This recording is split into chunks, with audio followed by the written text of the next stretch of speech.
আসসালামু আলাইকুম। আপনাদেরকে নতুন একটা ভিডিওতে স্বাগতম।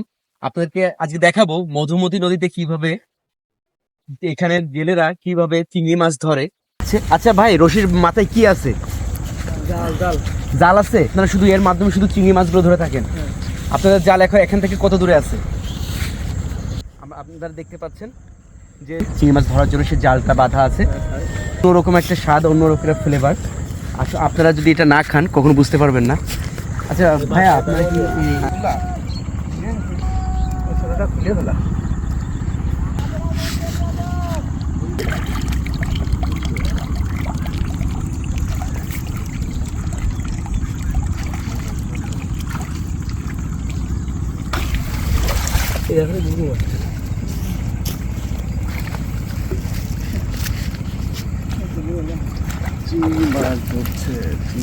যাক, এনাদের পরিশ্রম এবারের জন্য ব্যর্থ,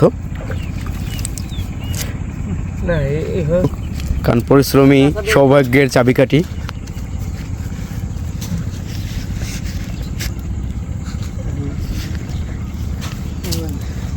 ব্যাগের মধ্যে কিছু মাছ আছে, দেখতে পাচ্ছি আমরা কিছু চিংড়ি মাছ আছে, দেখতে পাচ্ছেন।